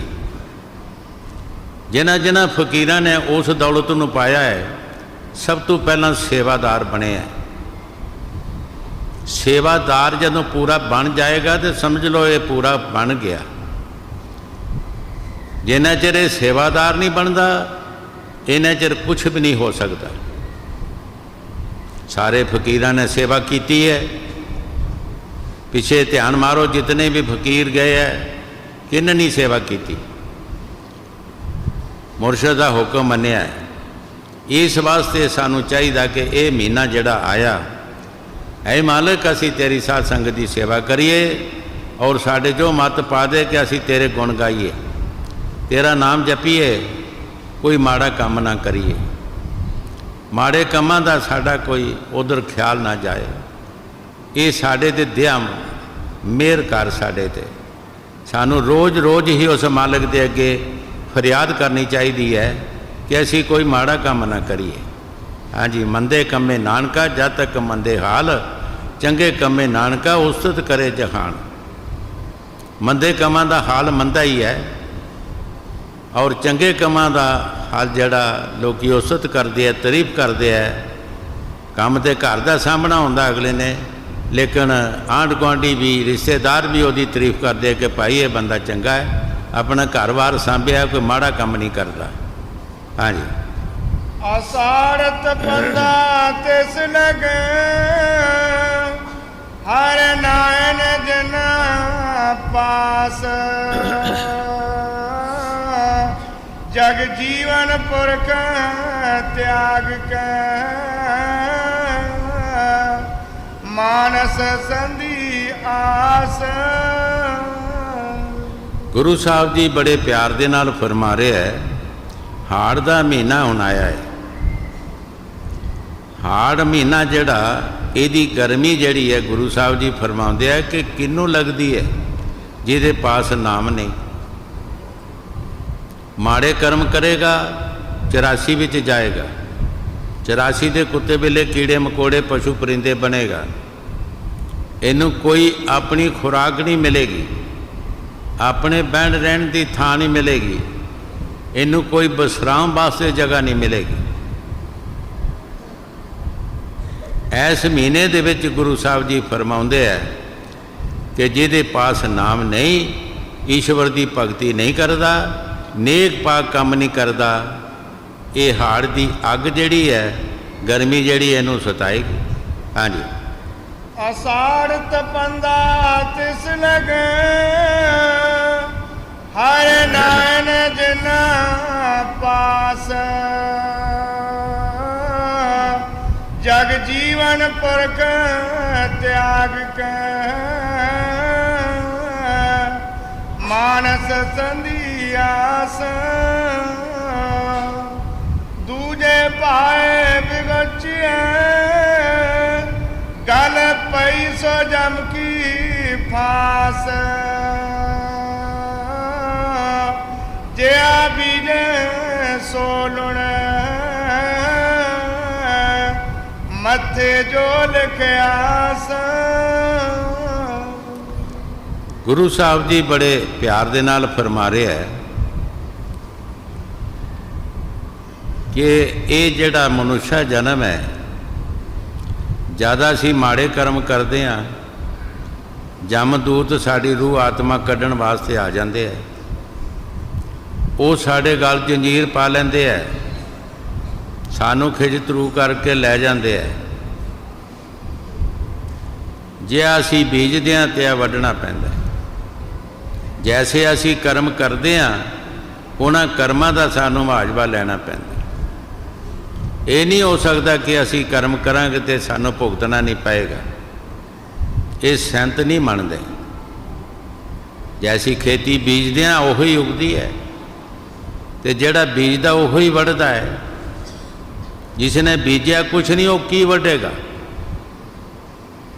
ਉਹ ਕੀ ਲਏਗਾ। ਫਕੀਰ ਚੰਗੇ ਬੀਜ ਬੀਜਦੇ ਆ, ਉਹ ਮਾੜੇ ਬੀਜ ਨਹੀਂ ਬੀਜਦੇ। ਉਹ ਈਸ਼ਵਰ ਦੀ ਭਗਤੀ ਕਰਦੇ ਆ, ਨਾਮ ਜਪਦੇ ਆ, ਨੇਕ ਪਾਕ ਕੰਮ ਕਰਦੇ ਆ, ਅੱਛੇ ਕੰਮ ਕਰਦੇ ਆ। ਉਹਨਾਂ ਦਾ ਬੀਜ ਵਿੱਚ ਬੜਾ ਫਰਕ ਹੈ, ਸਾਡੇ ਬੀਜ 'ਚ ਬੜਾ ਫਰਕ ਹੈ। ਜਦੋਂ ਅਸੀਂ ਮਾੜੇ ਕਰਮ ਕਰਾਂਗੇ, ਸਾਨੂੰ ਮਾੜੇ ਕਰਮਾਂ ਦਾ ਫਲ ਲੈਣਾ ਪਏਗਾ। ਇੱਥੇ ਕਿਸੇ ਦਾ ਲਿਹਾਜ਼ ਨਹੀਂ, ਚਾਹੇ ਕੋਈ ਬੜਾ ਚਾਹੇ ਛੋਟਾ ਹੈਗਾ। ਕਈ ਵਾਰ ਦੱਸਿਆ ਹੈ ਕਿ ਜੇ ਪਰਮਾਤਮਾ ਲਿਹਾਜ਼ ਕਰਦਾ ਹੁੰਦਾ ਤਾਂ ਫਿਰ ਔਰ ਰਿਸ਼ੀਆਂ ਮੁਨੀਆਂ ਦਾ ਕਿਉਂ ਨਹੀਂ ਕੀਤਾ। ਜਦੋਂ ਭਗਵਾਨ ਨੂੰ ਕਿਹਾ ਰਿਸ਼ੀਆਂ ਮੁਨੀਆਂ ਨੇ ਕਿ ਸਾਡੇ ਆਸ਼ਰਮ ਵਿੱਚ ਦਰਸ਼ਨ ਦਿਓ, ਮਨਜ਼ੂਰ ਕਰ ਲਿਆ। ਪਰ ਉਸੇ ਜੰਗਲ ਦੇ ਵਿੱਚ ਇੱਕ ਭੀਲਣੀ ਵੀ ਸੀ, ਜਿਹੜੀ ਬਹੁਤ ਗਰੀਬ ਸੀ, ਕੱਖਾਂ ਦੀ ਝੌਂਪੜੀ ਸੀ, ਪਰ ਪਿਆਰ ਉਸ ਦਾ ਪੂਰਾ ਸੀ। ਪਰਮਾਤਮਾ ਦੇ ਨਾਲ ਪਿਆਰ ਸੀ, ਭਗਤੀ ਕਰਦੀ ਸੀ। ਉਸ ਨੇ ਵੀ ਦਿਲ 'ਚ ਵਿਚਾਰ ਕੀਤੀ ਕਿ ਜੇ ਹੋ ਸਕਦਾ ਹੈ ਬੜੇ ਬੜੇ ਰਿਸ਼ੀ ਮੁਨੀ, ਇਹਨਾਂ ਦੇ ਮਹਾਲ ਅੱਛੇ ਹੈ, ਖਾਣੇ ਵੀ ਅੱਛੇ ਬਣਾਉਣੇ ਹੈ, ਮੇਰੀ ਝੌਂਪੜੀ 'ਚ ਆਉਣ ਦੇਣ ਜਾਂ ਨਹੀਂ। ਪਰ ਬਾਈ ਚਾਂਸ ਸੀ ਜੇ ਭਗਵਾਨ ਜੀ ਆ ਵੀ ਜਾਣਗੇ ਤਾਂ ਮੈਂ ਭੋਗ ਕਾਹਦਾ ਲਗਾਵਾਂਗੀ। ਜੰਗਲ ਵਿੱਚ ਜਾ ਕੇ ਉਸ ਨੇ ਮਿੱਠੇ ਮਿੱਠੇ ਬੇਰ ਤੋੜੇ ਔਰ ਆਪਣੀ ਝੌਂਪੜੀ 'ਚ ਰੱਖ ਲਏ। ਸ਼ਰਧਾ ਪੂਰੀ ਸੀ। ਉਸ ਪਰਮਾਤਮਾ ਨੇ ਸਾਡੀ ਸ਼ਰਧਾ ਦੇਖਣੀ ਹੈ, ਪਿਆਰ ਦੇਖਣਾ ਹੈ। ਜਦ ਉਹ ਸਮਾਂ ਆਇਆ, ਭਗਵਾਨ ਜੀ ਉਹਨਾਂ ਦੇ ਆਸ਼ਰਮ ਵਿੱਚ ਗਏ। ਪੁੱਛਿਆ ਇਹ ਮਕਾਨ ਕਿਹਦਾ ਹੈ? ਜੀ ਮੇਰਾ ਹੈ। ਦੂਸਰੇ ਨੇ ਪੁੱਛਿਆ ਕਿਹਦਾ? ਜੀ ਮੇਰਾ ਹੈ। ਮੇਰਾ ਮੇਰਾ ਕਰਦੇ ਚਲਾ ਗਏ। ਕਿਸੇ ਨੇ ਕਿਹਾ ਭਗਵਾਨ ਜੀ ਤੁਹਾਡਾ ਵੀ ਹੈ। ਪੁੱਛਿਆ ਇੱਥੇ ਕੋਈ ਹੋਰ ਵੀ ਸਾਧੂ ਹੈ? ਕਹਿਣ ਲੱਗੇ ਜੀ ਇੱਕ ਭੀਲਣੀ ਬੜੀ ਦੂਰ ਜੀ ਦੱਸਿਆ ਉਹਨਾਂ। ਭਗਵਾਨ ਜੀ ਉੱਥੇ ਚਲਾ ਗਏ। ਪੁੱਛਿਆ ਪੀਠੇ ਬੇਰ ਭੀਲਣੀ ਦੇ ਖਾਧੇ। ਸਾਰੇ ਰਿਸ਼ੀ ਮੁਨੀ ਪਰੇਸ਼ਾਨ ਹੋਏ। ਸਾਡੇ ਪਕਵਾਨ ਪੱਕੇ ਰਹਿ ਗਏ, ਸਾਡੇ ਅੱਛੇ ਅੱਛੇ ਮਕਾਨ ਰਹਿ ਗਏ, ਭਗਵਾਨ ਜੀ ਇੱਥੇ ਬੈਠੇ ਨਹੀਂ। ਜਦੋਂ ਦੇਖਿਆ ਪਰੇਸ਼ਾਨ, ਸਾਰਿਆਂ ਨੂੰ ਬੁਲਾਇਆ, ਆਓ ਭਾਈ ਬੈਠੋ ਇੱਥੇ। ਮੈਂ ਸਭ ਤੋਂ ਪਹਿਲਾਂ ਤੁਹਾਨੂੰ ਪੁੱਛਿਆ ਹੈ, ਤੁਸੀਂ ਕਿਸੇ ਨੇ ਵੀ ਮੇਰਾ ਮਕਾਨ ਨਹੀਂ ਕਿਹਾ। ਇਸ ਵਿਚਾਰੀ ਗਰੀਬਣੀ ਨੇ ਕੱਖਾਂ ਦੀ ਝੌਂਪੜੀ ਕਿਹਾ ਕਿ ਤੁਹਾਡੀ ਔਰ ਮੈਂ ਵੀ ਤੁਹਾਡੀ ਹਾਂ, ਮੇਰਾ ਇੱਥੇ ਕੁਛ ਨਹੀਂ। ਅਸੀਂ ਇਸ ਝੌਂਪੜੀ 'ਚ ਬੈਠ ਗਏ, ਹੁਣ ਤੁਹਾਡਾ ਇਤਰਾਜ਼ ਕੀ ਹੈ? ਤੁਹਾਡਾ ਕੀ ਇਤਰਾਜ਼ ਹੈ? ਸਭ ਤੋਂ ਪਹਿਲਾਂ ਤੁਹਾਨੂੰ ਪੁੱਛਿਆ ਹੈ। ਉੱਥੇ ਲਿਖਿਆ ਜਿਨ ਪ੍ਰੇਮ ਕੀਆ ਤਿਨ ਪ੍ਰਭ ਪਾਇਆ। ਜਿਸ ਨੇ ਵੀ ਪ੍ਰੇਮ ਕੀਤਾ ਹੈ ਉਸ ਨੇ ਪ੍ਰਭੂ ਨੂੰ ਪਾ ਲਿਆ ਹੈ। ਚਾਹੇ ਕੋਈ ਇਸਤਰੀ ਹੈ, ਚਾਹੇ ਪੁरुष ਹੈ, ਚਾਹੇ ਬੜਾ ਹੈ, ਚਾਹੇ ਕੋਈ ਛੋਟਾ ਹੈ। ਇਹ ਤਾਂ ਪਿਆਰ ਦਾ ਸੌਦਾ ਹੈ। ਉਹ ਪਰਮਾਤਮਾ ਜਿਹੜਾ ਉਹ ਪਿਆਰ ਨੂੰ ਚਾਹੁੰਦਾ ਹੈ। ਪਲਟੂ ਸਾਹਿਬ ਨੇ ਵੀ ਇਹੀ ਬਾਣੀ 'ਚ ਫਰਮਾਇਆ ਹੈ, ਸਾਹਿਬ ਕੇ ਕਰ ਕੇਵਲ ਭਗਤ ਪਿਆਰ, ਸਹਿ ਭਗਤੀ ਮੇ ਰਾਜੀ। ਪਲਟੂ ਸਾਹਿਬ ਜੀ ਬੜੇ ਮਹਾਂਪੁਰਖ ਹੋਏ ਹੈ। ਉਹਨਾਂ ਨੇ ਵੀ ਬਾਣੀ 'ਚ ਇਹੀ ਫਰਮਾਇਆ ਕਿ ਉਹ ਸਾਹਿਬ ਜਿਹੜਾ ਉਹਦਾ ਪਿਆਰ ਜਿਹੜਾ ਹੈ ਭਗਤੀ ਦਾ ਹੈ। ਉਹ ਗੱਲਾਂ ਬਾਤਾਂ ਦਾ ਪਿਆਰ ਨਹੀਂ ਹੈ। ਗੱਲਾਂ ਨਾਲ ਨਹੀਂ ਪਤੀਂਦਾ, ਨਹੀਂ ਰਾਮ ਨਿਆਣਾ। ਉਹ ਬੱਚਾ ਨਹੀਂ ਜਿਹੜਾ ਗੱਲਾਂ ਦੇ ਨਾਲ ਪਤੀ ਜਾਏਗਾ ਜਾਂ ਸਮਝ ਆਏਗਾ। ਉਹ ਸਭ ਕੁਝ ਜਾਣਦਾ ਹੈ। ਅਸੀਂ ਕਿਹਦੇ ਕੋਲੋਂ ਚੋਰੀ ਕਰਦੇ ਹਾਂ? ਉਹ ਤਾਂ ਸਾਡੇ ਵਿੱਚ ਬੈਠਾ ਹੈ। ਬਾਣੀ 'ਚ ਗੁਰੂ ਸਾਹਿਬ ਜੀ ਫਰਮਾਉਂਦੇ ਆ, ਖੁਸ਼ ਖੁਸ਼ ਲੈਂਦਾ ਬਸਤ ਪਰਾਈ, ਦੇਖੇ ਸੁਣੇ ਤੇਰੇ ਨਾਲ ਖੁਦਾਈ। ਜਦੋਂ ਸਾਡੇ ਨਾਲ ਖੁਦਾ ਬੈਠਾ ਹੈ, ਸਾਡੇ ਵਿੱਚ ਬੈਠਾ ਹੈ, ਤੇ ਉਹਨੂੰ ਗਵਾਹ ਦੀ ਲੋੜ ਹੀ ਨਹੀਂ। ਉਹ ਸਭ ਕੁਝ ਦੇਖ ਰਿਹਾ। ਚੋਰੀ ਕਰਨੀ ਕਿਹਦੇ ਕੋਲੋਂ? ਅਸੀਂ ਜੇ ਕਰਾਂਗੇ ਤਾਂ ਕਿਹਦੇ ਕੋਲੋਂ ਕਰਾਂਗੇ? ਉਹਨੂੰ ਕਿਸੇ ਗਵਾਹ ਦੀ ਲੋੜ ਨਹੀਂ। ਉਹ ਡਾਇਰੈਕਟ ਫੈਸਲਾ ਸਾਡੇ ਖਿਲਾਫ ਕਰੇਗਾ। ਹਾਂਜੀ। ਦੂਜੇ ਪਾਏ ਗਲ ਪਈ ਸੋ ਜਮ ਕੀ ਫਾਸ। ਜਿਆ ਬੀਜੇ ਸੋ ਲੁਣੈ, ਮੱਥੇ ਜੋ ਲਿਖਿਆਸ। ਰੈਨ ਬਿਆਣੀ ਪਛੋਤਾਣੀ, ਉਠੇ ਚਲੀ ਗਈ ਨਿਰਾਸ। ਜਿਸ ਕੋ ਸਾਧੂ ਭੇਟਿਐ, ਸੋ ਦਰਗਹ ਹੋਏ ਖਲਾਸ। ਗੁਰੂ ਸਾਹਿਬ ਜੀ ਬੜੇ ਪਿਆਰ ਦੇ ਨਾਲ ਫਰਮਾ ਰਹੇ ਹੈ ਕਿ ਭਾਈ ਜਦ ਅਸੀਂ ਭਜਨ ਸਿਮਰਨ ਨਹੀਂ ਕੀਤਾ, ਸਾਡਾ ਦਿਨ ਵੀ ਲੰਘ ਗਿਆ, ਰਾਤ ਵੀ ਲੰਘ ਗਈ। ਅਸੀਂ ਫਿਰ ਪਛਤਾਵਾਂਗੇ ਤੇ ਕੀ ਫਾਇਦਾ ਹੈਗਾ? ਇਹ ਕਿਹਨਾਂ ਕੀਤਾ? ਜਿਹਨਾਂ ਸਾਧੂਆਂ ਦੇ ਨਾਲ ਪਿਆਰ ਕੀਤਾ, ਜਿਨ੍ਹਾਂ ਨਾਮ ਜਪਿਆ, ਉਹ ਦਰਗਾਹ ਵਿੱਚ ਮਨਜ਼ੂਰ ਹੋ ਜਾਂਦੇ ਹੈ। ਉਹ ਪਰਮਾਤਮਾ ਉਹਨੂੰ ਮਨਜ਼ੂਰ ਕਰ ਲੈਂਦਾ ਹੈ। ਦਾਦੂ ਸਾਹਿਬ ਜੀ ਇੱਕ ਮੁਸਲਮਾਨ ਫਕੀਰ ਹੋਏ ਹੈ, ਬੜੇ ਆਲਾ ਫਕੀਰ ਹੋਇਆ, ਬੜੇ ਸਹਾਰਨ ਸ਼ਕਤੀ ਦੇ ਮਾਲਕ ਹੋਏ ਹੈ। ਉਹਨਾਂ ਵੀ ਆਪਣੀ ਬਾਣੀ 'ਚ ਲਿਖਿਆ ਹੈ, ਕਿਆ ਮੁਖਲੇ ਹੰਸੀਏ ਦਾਦੂ ਦੀ ਜੇ ਰੋਏ, ਜਨਮ ਅਮੋਲਕ ਆਪਣਾ ਚੱਲਿਆ ਕਾਰਤਕ ਹੋਏ। ਹਾਲੀ ਬਹੁਤ ਬੜੇ ਫਕੀਰ ਸਨ, ਬੜੇ ਸਹਾਰਨ ਸ਼ਕਤੀ ਦੇ ਮਾਲਕ ਸਨ। ਅਸੀਂ ਤੇ ਮਾੜੀ ਮਾੜੀ ਗੱਲਾਂ ਤੋਂ ਵੀ ਭੜਕ ਜਾਂਦੇ ਹਾਂ। ਉਹਨਾਂ ਨੇ ਜੁੱਤੀਆਂ ਵੀ ਖਾ ਲਈਆਂ, ਚੁੱਪ ਕਰ ਗਏ। ਦਾਦੂ ਸਾਹਿਬ ਦੇ ਪਾਸ ਇੱਕ ਵਾਰ ਕੋਈ 5-4 ਬੰਦੇ ਨਾਮ ਲੈਣ ਵਾਸਤੇ ਗਏ, ਪਰ ਦਾਦੂ ਸਾਹਿਬ ਨੂੰ ਉਹਨਾਂ ਨੇ ਦੇਖਿਆ ਨਹੀਂ ਸੀ। ਸੁਬਾਹ ਦਾ ਟਾਈਮ ਸੀ, ਲੋਟਾ ਪਾਣੀ ਦਾ ਲੈ ਕੇ ਉਹ ਬਾਹਰ ਜਾ ਰਹੇ ਸੀ, ਨੰਗੇ ਸਿਰ ਸਨ। ਜਦੋਂ ਉਹਨਾਂ ਬੰਦਿਆਂ ਨੇ ਦੇਖਿਆ ਕਿ ਸਾਨੂੰ ਸ਼ਗਨ ਚੰਗਾ ਨਹੀਂ ਹੋਇਆ, ਪਿਛਲੇ ਜ਼ਮਾਨੇ ਦੇ ਵਿੱਚ 2-3 ਟੋਕਰੀ ਖਾਲੀ ਹੋਵੇ, ਘੜਾ ਖਾਲੀ ਹੋਵੇ, ਬੰਦਾ ਨੰਗੇ ਸਿਰ ਮਿਲੇ ਤਾਂ ਲੋਕੀ ਕਿਸੇ ਕੰਮ ਨੂੰ ਜਾਂਦੇ ਹੈ ਵਾਪਸ ਮੁੜ ਆਉਂਦੇ ਸੀ ਕਿ ਸਾਨੂੰ ਸ਼ਗਨ ਚੰਗਾ ਨਹੀਂ ਹੋਇਆ। ਅੱਜ ਤੇ ਉਹ ਸ਼ਗਨ ਰਿਹਾ ਹੀ ਨਹੀਂ, ਵਾਪਸ ਆ ਜਾਂਦੇ ਹੁੰਦੇ ਸੀ। ਦਾਦੂ ਸਾਹਿਬ ਨੂੰ ਜਦੋਂ ਦੇਖਿਆ, ਉਹਨਾਂ ਨੇ ਜੁੱਤੀਆਂ 5-4 ਮਾਰੀਆਂ, ਪਰ ਦਾਦੂ ਸਾਹਿਬ ਜੀ ਚੁੱਪ ਕਰ ਗਏ। ਉਹ ਪਗਡੰਡੀ ਰਸਤੇ ਆਪਣੇ ਘਰ ਛੇਤੀ ਆ ਗਏ। ਉਹ ਪਿੰਡ 'ਚੋਂ ਪੁੱਛਦੇ ਪਛਾਣਦੇ ਆਏ, ਆ ਕੇ ਬਾਹਰ ਆਵਾਜ਼ ਮਾਰੀ ਕਿ ਦਾਦੂ ਸਾਹਿਬ ਦਾ ਘਰ ਇਹੋ ਹੀ ਹੈ। ਤੇ ਦਾਦੂ ਸਾਹਿਬ ਜੀ ਬਾਹਰ ਨਿਕਲੇ, ਕਹਿੰਦੇ ਆਓ ਜੀ, ਆਓ ਬੈਠੋ, ਇਹੋ ਹੀ ਘਰ।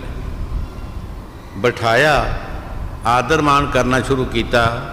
ਉਹ ਜਿਉਂ-ਜਿਉਂ ਆਦਰ ਮਾਣ ਕਰਨ, ਤਿਉਂ ਸ਼ਰਮਿੰਦੇ ਹੋਣ ਕਿ ਅਸੀਂ ਤੇ ਇਹਨਾਂ ਨੂੰ ਗੁਰਦੇਵ ਬਣਾਉਣਾ ਸੀ, ਅਸੀਂ ਇਹਨਾਂ ਨੂੰ ਜੁੱਤੀਆਂ ਮਾਰੀਆਂ। ਜਦੋਂ ਬਹੁਤੇ ਪਰੇਸ਼ਾਨ ਹੋਏ तो दादू साहब ने कहा भाई तुसी इन्ने परेशान ना होवो, तुसां जो कुछ कीता चंगा कीता। एक टके का भांडा लैण वास्ते कोई बाजार जाता मिट्टी का तो उन्होंने इदां टणकाउंदा कि पक्का है कि कच्चा है। जे कच्चा होंदा तो नहीं खरीददा कोई, जे पक्का होंदा खरीद लैंदा है। तुसी पहला टणका के देख लिया, जे भांडा पक्का है तो खरीदो, नहीं तो नहीं खरीदो, अगे चले जाओ किते होर ते चले जाओ। तुसी पहला ही टणका लिया है। जे तुहाड़ी मर्जी है तो खरीद लो, नहीं मर्जी ना खरीदो। इन्ने सहारण शक्ति के मालक सन। उन्होंने कहा अपनी बाणी दे विच, क्या मुखले हंसीए दादू दीजे रोए, जन्म अमोलक अपना चले अकारतक होए। किहड़े मूँह नाल असीं हसीए, किहड़ा काम कोई चंगा कीता अपनी जिंदगी वाल असीं नज़र मारीए, तो अपने आप ही शीशे दे विच सब कुछ लभदा है। कोई खुशी का काम कीता, हासा तद आउंदा है, कोई खुशी का काम होवे उहदे विच हासा आउंदा है। जदों असीं काम कोई हासे वाला कीता नहीं तो हसांगे किदां, किहड़े मूँह नाल असीं हसांगे। इस जन्म नूं असीं बर्बाद कर गए। यह मोहलक जन्म सी, ये किसी कीमती तो नहीं मिल सकता, लेकिन असीं इहनूं बर्बाद कर दिता है। ये संतां दीयां मिसालां जिहड़ियां ने उन्हां ते अपने आप च सब कुछ कर लिया।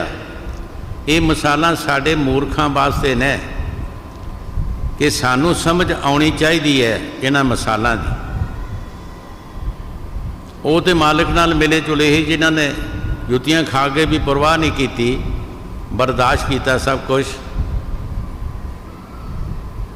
ये मिसालां जिहड़ियां ने ये साडे ते घटदियां, सानूं ही इन्हां दे सोचना चाहिए कि ऐसा काम ना कोई साडा होवे जिहदे विच सानूं कोई ऐसा फतवा लग जाए, ऐसी परमात्मा साडे ते कोई टैक लियावे, असीं अच्छा काम करिए, अच्छे पासे चलिए, अच्छी संगत च जाइए।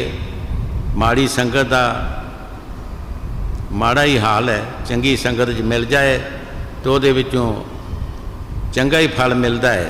हाँ जी। रैन बयानी पछोताने उठे चली गई निराश, जिसको साधो पेटिए सो दरगाह होए खलास। कर कृपा प्रभ आपनी तेरे दर्शन होए प्यास। प्रभ तुद बिन दूजा को नहीं, नानक की अरदास। गुरु साहब जी आखिर शब्द की तुक च की फरमा रहे है, हे प्रभु साढ़े ते कृपा कर, असी तेरे अगे अरदास कर रहे हैं, तुसी साढ़े ते दया करो, मेहर करो, सानू बख्शो, सानू दर्शन की प्यास है। असी भी परमात्मा अगे कई बेनतियां करते हैं, साढ़े ते दया करो, लेकिन असी सोचना कि असी मंगते की हाँ। असी परमात्मा अगे बेनतियां करते हैं, कोई इंसान ऐसा दुनिया ते नहीं जिहड़ा परमात्मा अगे बेनती नहीं करता। उहदे विच असी देखना कि असी मंगते की हाँ। असी दुनिया दीयां ख्वाहिशां, दुनिया दीयां चीज़ां मंगते हाँ जिहड़ियां साडे पास रहणियां नहीं, जिहड़ियां साडी जिंदगी का रोग बन जांदियां। लेकिन फकीर की मंग रहा है, ऐ प्रभु साडी अरदास सुनो, ऐ मालिक साडे ते मेहर कर, सानू कादी प्यास है तेरे दर्शन दी। दर्शन कीतियां जिन्हां दी भुख लथी बिना खाद्यां पीतियां रजिया, उन्हां दी भुख लथ जाती है, दर्शन दे नाल ही रज जाते हैं। उन्हां दी आत्मा दे अंदर शांति आ जाती है, प्यार आ जाता है। जिहदे अंदर शांति आ जाए, प्यार आ जाए, उन्होंने खाण की लोड़ ही नहीं, उसकी भुख ही नहीं रहिंदी। जिहदे अंदर दुवायत है, उसकी भुख कदे भी नहीं जा सकती। ਬਾਬਾ ਜੀ ਜਿਨ੍ਹਾਂ ਦਾ ਦਰਬਾਰ ਹੈ, ਉਹਨਾਂ ਆਖਰ ਇੱਕ ਤੁਕ ਜਦੋਂ ਅਸੀਂ ਕਿਹਾ ਕੋਈ ਦੱਸੋ, ਕੋਈ ਬੋਲ ਸੁਣਾਓ, ਕੋਈ ਭਜਨ ਕਰੋ, ਉਹਨਾਂ ਸਿਰਫ ਇੱਕ ਤੁਕ ਕਹੀ, ਤੁਧ ਬਿਨ ਦੂਜਾ ਮੰਗਣਾ, ਸਿਰ ਦੁੱਖਾਂ ਦੇ ਦੁੱਖ, ਦੇ ਨਾਮ ਸੰਦੋਖੀਆ, ਉਤਰੇ ਮਨ ਕੀ ਭੁੱਖ। ਇੱਥੋਂ ਫਕੀਰਾਂ ਦਾ ਪਤਾ ਲੱਗਦਾ ਹੈ, ਫਕੀਰ ਅੰਤ ਸਮੇਂ ਵੀ ਉਹਨਾਂ ਦਾ ਧਿਆਨ ਜਿਹੜਾ ਉਸ ਪਰਮਾਤਮਾ ਵੱਲ ਹੁੰਦਾ ਹੈਗਾ। ਤੁਧ ਬਿਨ ਦੂਜਾ ਮੰਗਣਾ, ਸਿਰ ਦੁੱਖਾਂ ਦੇ ਦੁੱਖ, ਤੇਰੇ ਬਿਨਾਂ ਜੋ ਹੋਰ ਕੁਝ ਅਸੀਂ ਮੰਗਣਾ ਜੋ ਕੁਛ ਉਹ ਦੁੱਖ ਹੈ। ਦੇ ਨਾਮ ਸੰਦੋਖੀਆ, ਉਤਰੇ ਮਨ ਕੀ ਭੁੱਖ, ਕਿ ਸਾਨੂੰ ਆਪਣਾ ਨਾਮ ਜਪਾ, ਸਾਡੇ ਦਾ ਆਪਣੀ ਦਇਆ ਕਰ, ਸਾਡੇ ਮਨ ਦੀ ਭੁੱਖ ਉਤਰ ਜਾਏ। ਮਨ ਦੀ ਭੁੱਖ ਉਤਰਦੀ ਨਹੀਂ। ਤੁਸੀਂ ਦੇਖੋ, ਅਗਰ ਮਨ ਦੀ ਭੁੱਖ ਉਤਰ ਜਾਏ ਤਾਂ ਇੱਕ ਰਾਜ ਦੂਸਰੇ ਰਾਜ 'ਤੇ ਤਾਂ ਹਮਲਾ ਕਰਦਾ, ਕਾਹਦੇ ਵਾਸਤੇ ਕਰਦਾ? ਕੀ ਉਹਦਾ ਇੱਕ ਰਾਜ ਵਿੱਚ ਆਪਣਾ ਗੁਜ਼ਾਰਾ ਨਹੀਂ ਹੁੰਦਾ? ਜੇ ਇੱਕ ਜ਼ਿਮੀਂਦਾਰ ਦੂਸਰੇ ਦੀਆਂ ਵੱਟਾਂ ਪੁੱਟਦਾ ਤੇ ਵੱਟਾਂ 'ਚੋਂ ਕੀ ਨਿਕਲ ਜਾਣਾ ਹੈਗਾ? ਕੀ ਉਹਦਾ ਆਪਣੀ ਜ਼ਮੀਨ 'ਚੋਂ ਗੁਜ਼ਾਰਾ ਨਹੀਂ ਹੋਇਆ ਤੇ ਵੱਟ 'ਚੋਂ ਕਿੰਨਾ ਕੁ ਹੋ ਜਾਏਗਾ? ਸਿਰਫ ਦੁੱਖ ਹੈ, ਉਹ ਦੁੱਖ ਪੈਦਾ ਹੋ ਜਾਂਦਾ ਹੈ। ਹਜ਼ੂਰ ਫਰਮਾਉਂਦੇ ਹੁੰਦੇ ਹੀ, ਅਗਲਾ ਗਰੀਬ ਹੈ, ਉਹ ਨਹੀਂ ਮੁਕਾਬਲਾ ਕਰ ਸਕਦਾ, ਲੇਕਿਨ ਉਹਦਾ ਅੰਦਰ ਸੜਦਾ ਹੈ, ਉਹਨੂੰ ਉਹਦਾ ਭੁਗਤਾਨ ਕਰਨਾ ਪਏਗਾ। ਜੇ ਇੰਨੀ ਪਹਿਲੀ ਇੰਨੀ ਚੀਜ਼ 'ਚੋਂ ਨਹੀਂ ਆਤਮਾ ਰੱਜਿਆ ਤੇ ਵੱਟ 'ਚੋਂ ਕਿੰਨਾ ਕੁ ਰੱਜ ਜਾਏਗਾ? ਸਾਡੀ ਭੁੱਖ ਕਦੀ ਮਨ ਦੀ ਨਹੀਂ ਉਤਰ ਸਕਦੀ, ਭਾਵੇਂ ਸਾਰੀ ਦੁਨੀਆ ਵੀ ਇੱਕ ਬੰਦੇ ਦੇ ਕੋਲ ਹੋ ਜਾਏ, ਭੁੱਖ ਨਹੀਂ ਜਾਏਗੀ। ਭੁੱਖ ਸੰਦੋਖ ਵਿੱਚ, ਜਿਸ ਤਰ੍ਹਾਂ ਗੁਰੂ ਸਾਹਿਬ ਨੇ ਪਹਿਲੇ ਬਾਣੀ ਦੱਸਿਆ, ਸੂਤ ਸੰਦੋਖ, ਦਿਆ ਕਪਾਹ, ਸੂਤ ਸੰਦੋਖ। ਜਿਹੜੀ ਕਪਾਹ ਹੈ ਉਹ ਦਿਆ ਬੰਦੇ ਦੇ ਵਿੱਚ ਹੋਣੀ ਚਾਹੀਦੀ ਹੈ, ਔਰ ਜਿਹੜਾ ਸੂਤ ਹੈ ਉਹ ਸੰਦੋਖ ਹੋਣਾ ਚਾਹੀਦਾ ਬੰਦੇ 'ਚ। ਦੇਖੋ ਕਿੱਡੀ ਉੱਚੀ ਮਿਸਾਲ ਹੈ। ਸਾਨੂੰ ਇਹਦੇ 'ਤੇ ਗੌਰ ਕਰਨੀ ਚਾਹੀਦੀ ਹੈ ਕਿ ਸਾਡੇ ਅੰਦਰ ਦਇਆ ਹੋਣੀ ਚਾਹੀਦੀ ਹੈ ਔਰ ਸੰਦੋਖ ਹੋਣਾ ਚਾਹੀਦਾ। ਜੋ ਪਰਮਾਤਮਾ ਨੇ ਦਿੱਤਾ ਠੀਕ ਹੈ, ਮਨਜ਼ੂਰ ਹੈ। ਹਾਂਜੀ। ਪ੍ਰਭ ਤੁਧ ਬਿਨ ਦੂਜਾ ਕੋ ਨਹੀਂ, ਨਾਨਕ ਕੀ ਅਰਦਾਸ, ਆਸਾਰ ਤੁਹਾਡਾ ਤਿਸ ਲਗੇ, ਜਿਸ ਮਨ ਹਰ ਚਰਨ ਨਿਵਾਸ।